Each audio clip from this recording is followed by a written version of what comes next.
Now we are going to talk about post-Cold War geopolitics, US relations with major powers, and the challenges of weapons of mass destruction proliferation.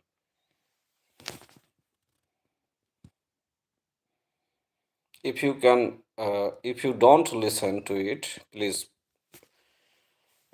make us known by your comment. The end of the Cold War closed one geopolitical era and opened the way for another. From the late 1940s, when the Cold War began, until the late 1980s and the early 1990s, when the fall of the Berlin Wall and then the dissolution of the Soviet Union brought it to an end. US relations with most other countries in the world were structured by the bipolarity of the international system. The United States was at one pole and the Soviet Union at the other. With the end of the Cold War, the alignments and dynamics of major power geopolitics are put in flux. This has been true for relations with former adversaries, Russia and China. With the long standing major allies, Western Europe and Japan, and with emerging powers such as India. There is some good news here. War between the major world powers seems less likely today than in almost any prior historical period.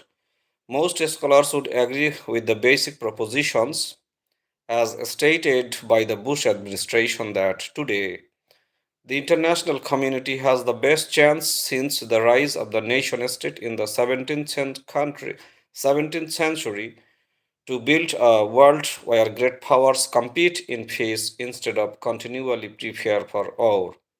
Still, post Cold War geopolitics poses tough choices for American foreign policy strategy, and the balancing of the four phase elements of the national interest.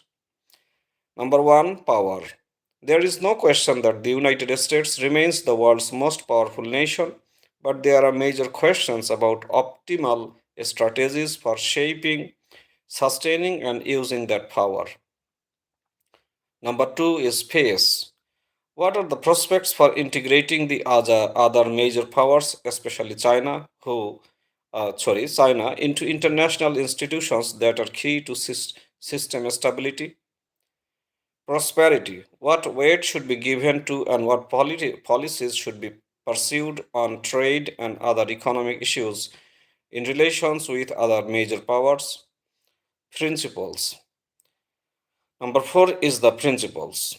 What priority should be given to the advocacy of democracy and human rights in relations with Russia and China? After addressing US relations with the other major powers, we turn to one of the other major security challenges, the proliferation of weapons of mass destruction or WMD, nuclear, chemical, and biological weapons. Whereas during the Cold War, the principal WMD concern was the possibility of nuclear war with the Soviet Union. In the 21st century, the issue is the spread of these weapons to other states and to terrorists. We discussed the main multilateral efforts to stop WMD proliferation, as well as such cases as North Korea, Iraq, and Libya. The foreign policy politics section has two case studies, one on the China lobbies and the politics of relations with China, and one on the 1999 defeat in Congress of the Comprehensive Test Ban Treaty. Major power geopolitics. In every era, the geopolitics of relations among major powers has been a key factor determining international relations. There is no less true today.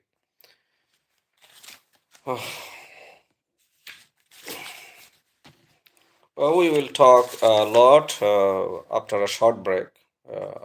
I would like to put an end to this live and within a short time, within 10 to 20 minutes, we are going to talk about Russia as geopolitical competitor, and we will also talk about the 1990s Balkan Wars.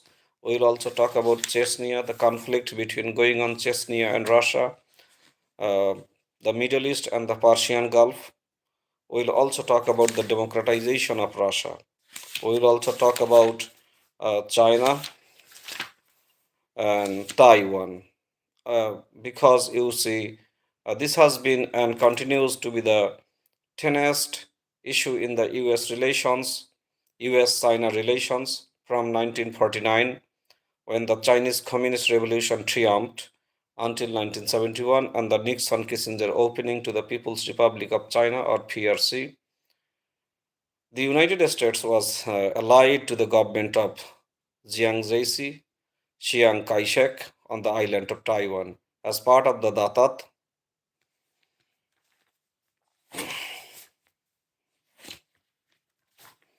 So, we will also talk about North Korea, and we will also talk about simply about the summary of the geopolitics and US foreign relations with other countries. The end of the Cold War put the alignments and dynamics of major power geopolitics in flux. US relations with Russia have improved substantially since the end of the Cold War, but uncertainties remain as to which scenario, Russia as friend, as great power competitor, or as adversary, will prevail in the future. Relations with Russia, relations with China continue to be debated between strategies of containment and those of engagement, is predicated on different assessments of the mix of common and competing interests. Relations with Cold War era allies in Western Europe uh, and Japan remain generally positive but are going through their own transitions. So, our relations with India as it emerges as a major power, the geopolitics of relations with other major powers provide some complementaries but also pose tough trade offs for US foreign policy among the four P's objectives of power, peace, prosperity, and principles. In the early 1960s, President Kennedy warned that by 1970, as many as 15 to 20 states would have acquired nuclear weapons. Today, even counting suspected ones, the actual figure is probably fewer than 10. The Nuclear Non-Proliferation Treaty, or NPT, multilateral regime is in large part responsible for this degree of non-proliferation success, but WMD threats remain and in some cases are growing worse, involving chemical and biological as well as nuclear weapons, and the threats come both from states and from the possibility of WMD terrorism. Foreign policy politics in these issues areas has been a mix of continuity with and change from past patterns. Relations with China continue to bring influential lobbies into play. The Comprehensive Test Ban Treaty, or CTBT, manifested a major breakdown in Pennsylvania Avenue diplomacy between the president and the Congress. So simply that's all about, and we are going to talk about within a period. We are going to be live after 20 minutes about some other important issues like global democracy and human rights. Like uh, we'll also talk about Bush doctrine, and there are many other things. We'll also talk about Bosnia and Herzegovina. We'll also talk about Somalia,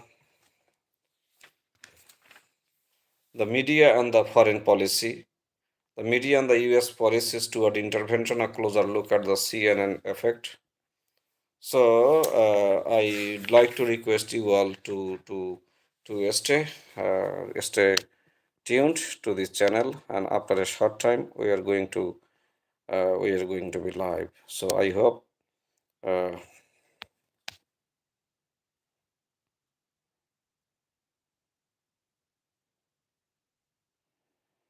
So thank you very much for watching this, and we are going to be live once again. Thank you very much.